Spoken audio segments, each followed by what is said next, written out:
What's up, YouTube? Your boy back once again with another sport topic, and today we're going to talk some football, Houston Texans football. Today we're going to talk about the Houston Texans' brand new offensive coordinator, and can he actually really build a championship level offense? We're going to talk about, we're going to break it down, but before we get in there, like I would tell y'all before, if you're liking the content, make sure you're liking the channel, make sure you're watching all the videos, you comment on all the videos, you liking all the videos, you sharing all the videos on all social media platforms, Instagram, Twitter, Facebook, TikTok, Snapchat, any type of social media platform you use, make sure you share it on same social media platforms. Also, follow me on social media as well, the link in the description below. We're still trying to get this channel growing and growing and growing. I can't do that without your help, so I need y'all to do your part. So I need you to tell a friend, to tell a friend, to tell a friend, to tell some more friends, so they could tell some more friends, so they could tell some more friends, and put them on game with the channel. Really, really appreciate that, so we get this channel growing and growing.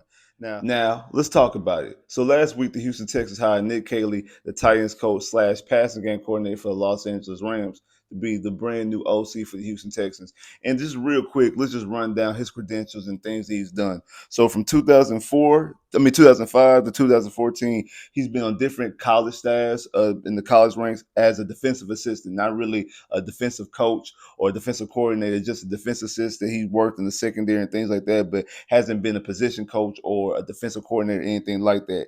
Now, his big break was in 2015 to 2017 when he got into the NFL. He was with the New England Patriots from 2015 to 2016 just as an offensive assistant, just assistant on the offense. But in 2017 to 2022, he was a Titans coach with the New England Patriots. Then in 2023, he went over to the Rams just to be the Titans coach. And then in 2024, this past season, he was the Titans coach / passing game coordinator. And like I said, just to give y'all a quick rundown what passing game coordinators do, they're the guys who come up with the passing game plan. That's the same thing that Bobby did when he was with the San Francisco 49ers, to come up with the passing game plan. He doesn't call plays, so he doesn't have any play calling experience. But again, he's been the Titans coach, and he's also was in charge of creating the passing attack and again drawing up passing plays and things like that. Then we know that the Los Angeles Rams, Sean McVay calls plays over there, and also Mike McDaniels is the offensive coordinator over there. So when it comes to Nick Caley, what Nick Caley does, he gives a passing game plan, he draws up passing plays, and he gives it over to Mike McDaniels, who's the complete offensive coordinator. He comes up with the game plan throughout the week. And then on Sundays or Thursdays or Mondays, whenever the Rams are playing, those game plans are getting passed down to McVay, and McVay goes through those game plans, and he's the one who calls plays on game day. Now, I'm being honest with y'all. This was not my first choice. It's not my second choice, and not my third choice. Again, I guess obviously me and D'Amico Ryans and the Houston Texans had a difference of opinion because I thought that was something that we would definitely need would be somebody that had play calling experience. I thought that was a non-negotiable in my opinion. I thought that was a non-negotiable. It had to have somebody with some form of play calling experience because again, you could draw plays all day. You could create a great game plan, but you need to have a feel of the game and know when and when not to call plays. Because again, drawing up something on the whiteboard and the play just looks unbeatable and looks like, okay, that's the best play ever. Like, oh, can nobody stop that? But you also got to have that feel. Like, again, you're in the middle of a playoff game.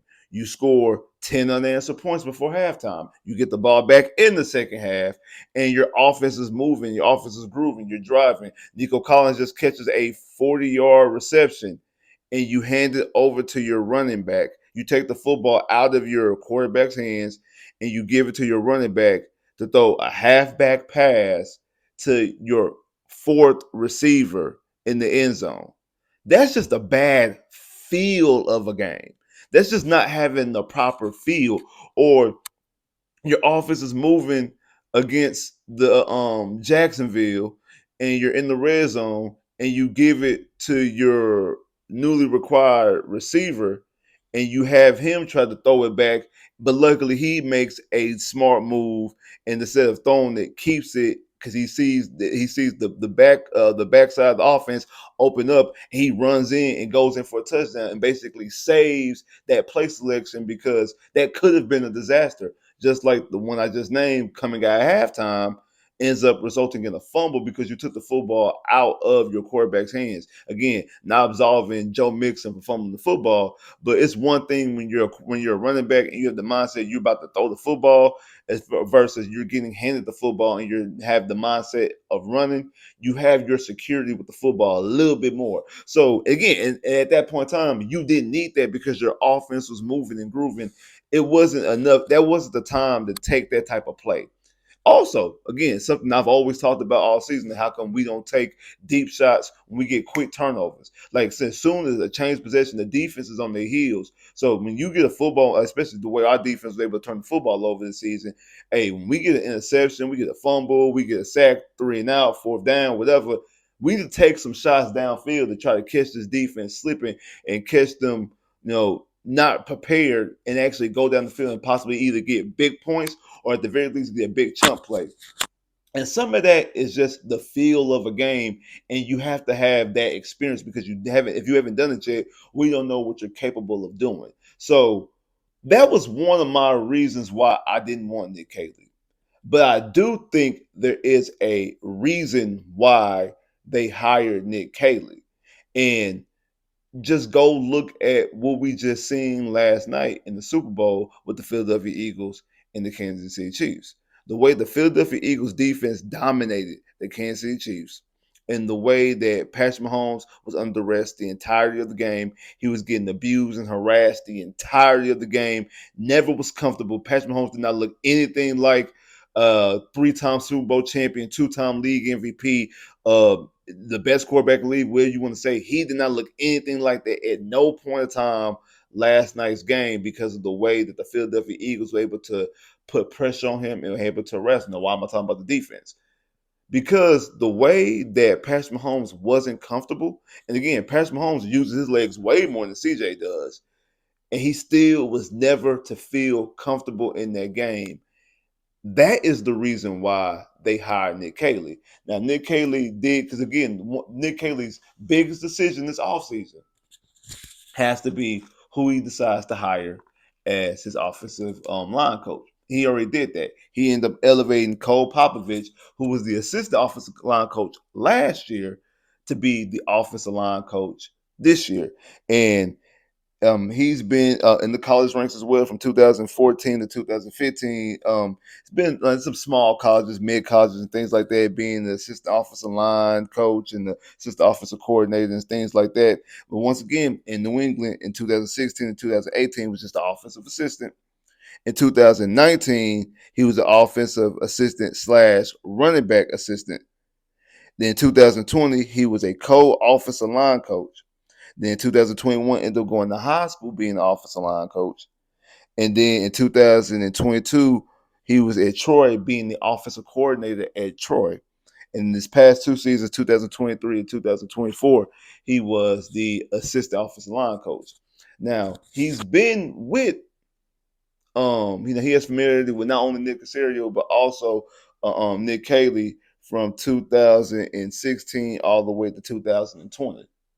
From 2016 to 2020, he has a little bit of familiarity with Nick Caley, and also obviously has familiarity with Nick Caserio as well. That's the reason why he was on this staff in general. Now, the offensive line struggled last year.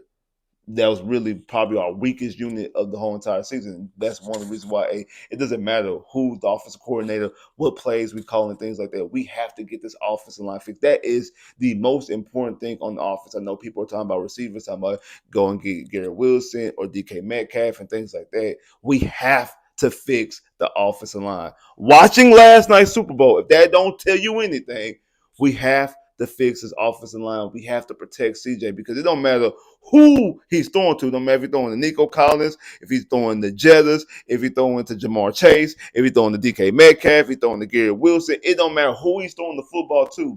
If he does not have time to sit back, because he's a pocket passing quarterback, if he does not have time to sit back, read the defense, and make a good decision, able to set his feet and able to make a good throw, it don't matter who he's throwing to. The offense is not going to succeed. And if the offense doesn't succeed, the team itself doesn't succeed as well. So we have to fix the offensive line. No corners about it. Specifically, the guard position, the interior offensive line. Because actually, I think both your tackles are fine if you can fix the interior. If you fix either both guard positions or one of the guard positions in the center position, because I think that's what I don't think we'll need three offensive linemen. I think either you're getting two guards or you're getting the guard in the center, and you're probably moving passing to one of those guard positions if you do something like that. Either you keep passing the center and you get two guards, or you move passing the guard and you get a center in the guard. However you want to see it, whichever one is better. And I do think that that's part of the reason why they decide to hire Nick Caley, because people want to sit there and want to talk about, he's a guy that run with McVay's system, all these type of things. He's not running on McVay's system. Newsflash. He's only been with McVay for the last two seasons. He spent the majority of his career in New England. So we're going to see a New England style offense with some McVay sprinkled in and probably his own little spin on it. Him hiring Greg Popovich actually, I think, confirms that, because, again, he has familiarity with him in New England, not familiarity with him with the Rams. So because of that, I definitely believe that they're going to run some form of this New England style offense, which, I mean, that how it depends on how you feel. Me personally, I don't want that. But if they bring the way that New England was able to block and protect Tom Brady, because he was there when Tom Brady was there. Tom Brady's last season with the Patriots in 2019. So both of these guys was there with Tom Brady. They won two Super Bowls. The last two Super Bowls that the Patriots won, when they beat the Rams and when they beat the Falcons, both of those guys were on the staff. So there is that. So we know that Tom Brady was always protected, because really that's the only time Tom Brady was losing Super Bowls, when he lost to the Giants both times, is when he was actually getting pressure. And again, they weren't on the staff back then. So the last times that Tom Brady won Super Bowl with the Patriots, both of these guys were on those staff. So watching what happened last night, seeing what they end up hiring, and knowing what the struggles really were last year, to me, says that they're definitely focused on the offensive line. And I'm pretty sure that that's one of the pitches that Nick Caley gave DeMeco Ryans and Nick Caserio for him to get this job is, how would you fix this offensive line? What can you do to protect our franchise quarterback so he has enough time to throw to any of the receivers that we could get him or obviously have? And when I look at them, like, that's the reason why they hired him. It wasn't that. Now the fans might be, oh, because he's tied to Sean McVay, he stood next to Sean McVay, he's the best decision. I think that they looked at it as, we need to find a way to protect CJ. Now, again, the guy from New England, not from New England, but from Green Bay, Adams, who's a former offensive line player. He played on the offensive line, played with on the same team as DeMeco Ryans. He was on the practice squad with the Texans, I think, from 2008 to 2010, if I'm not mistaken. Actually, no, 2007, 2010, and then also spent a lot of time being an offensive line coach, assistant offensive line coach, and stuff like that, and has been the offensive coordinator for the Green Bay Packers for the last 3 years. But again, doesn't call plays. He's also a running game coordinator. I do think that I probably would have went in that direction, because, like I was saying earlier about Nick Caley with his passing game coordinator. Again, anytime somebody it has the title of a coordinator, they're coordinating whatever it is that title is. So again, if you're the offense coordinator, you come up with the game plan, and if you call plays, you also call them plays. Now, when you're on teams like with Andy Reid, Sean McVay, Matt LaFleur, Kyle Shanahan, those guys don't let their offensive coordinators call plays unless you're Doug Peters. Doug Peters is the only the only coach that Andy Reid allowed to call plays. So unless you're Doug Peters and on Andy Reid's staff, everybody else, Andy Reid calls plays, Matt LaFleur calls plays, Sean McVay calls plays, Kyle Shanahan calls plays. I think Mike McDaniels calls plays as well. These guys call their own plays. So those offensive coordinators, what they do is they create the game plan throughout the whole week, or how we're going to attack this defense and stuff like that. And then on Sunday, those head coaches call the game.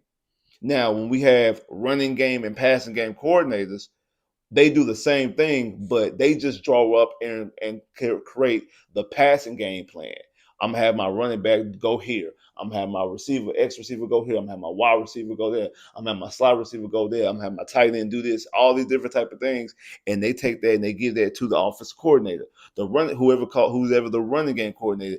They decide, okay, I'm gonna do my running game like this. I'm gonna have my guards and linemen pulling this way. All these different type of things, and they give that to the offensive coordinator. Now, if the offensive coordinator is a guy who calls plays, he takes the information, puts into his game plan, and he calls plays. But like I said, with the Rams, what Nick Caley does, Nick Caley create the passing game, gave that to Mike LaFleur, who was the offensive coordinator. He asked whatever Nick Caley came up with the passing game plan, add that to his offensive game plan, and he turns around and gives that to Sean McVay, and Sean McVay calls plays.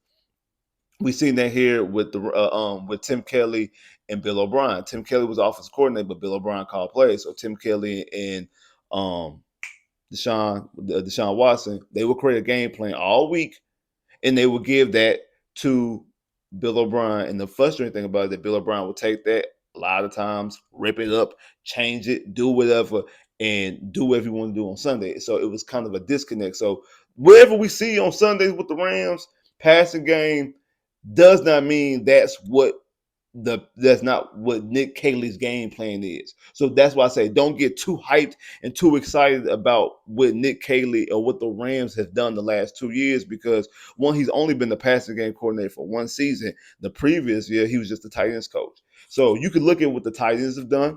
You could look at what the tight ends done in New England. Now, I don't know exactly what to expect from the tight ends outside of him just being a tight ends coach. I mean, people want to talk about Gronk, but by the time, again, he got there in 2017 to be the tight ends coach. By the time, Gronk was already a Super Bowl champion and was already an all-pro, trending to being one of the best tight ends, the best tight end of all time, up until Travis Kelce got here. So I'm not going to give Nick Caley credit for Gronk. I'm just not. I mean, y'all can if y'all want to. I'm not going to give Nick Caley credit for Gronk. But what I do think is he's been around Gronk, and he's been around that Patriot system, and that's one of the things that was different with the offensive line coach that we had previously. We were up there trying to run the Shanahan system, and the offensive line coach had no experience with running that system. So you had offensive line coach trying to teach these offensive linemen how to run a system he has no familiarity with. And so I do think it's kind of odd that a guy who was on the staff as the assistant offensive line coach just gets elevated to be the offensive line coach when the offensive line itself was the weakest unit. So a guy on that staff gets elevated upwards on a bad unit. That is kind of odd. But like I said, he does have familiarity with Nick Caley, and I think the core of the offensive system that Nick Caley will choose to run in the future, and we will run with the Houston Texans. And the thing is, I do think whatever plan they have, obviously both Nick Caserio and D'Amico Ryan specifically like it. And they believe that whatever they can do, they can fix and build this offensive line. Because that's all we really need to become a championship level offense. To be in the Super Bowl, the way our defense played last year, all we need is our offensive line to be able to protect our quarterback. Because I believe our quarterback is a franchise quarterback. I believe our quarterback can go out there and do the things that we need him to do to go out there and win games. But he has to have protection. He has to be protected. We can't see what we seen last night and what we seen this whole season. We can't let that continue. We have to see our quarterback be able to stand in the pocket, able to set his feet, make his throws, and be able to shred a defense. And I believe he can. So again, I do think they're going to get some extra weapons, but the most important thing is to build this offensive line and protect our quarterback. So, and I think that Nick Caley and Popovich basically gave a good game plan to both Nick Caserio and D'Amico Ryans, and they feel comfortable with that game plan, and they think that they can be able to build an offense around CJ Stroud to protect him and potentially win a Super Bowl. Like, share, subscribe if you haven't, comment below if you haven't, click that bell, get more videos. Holla.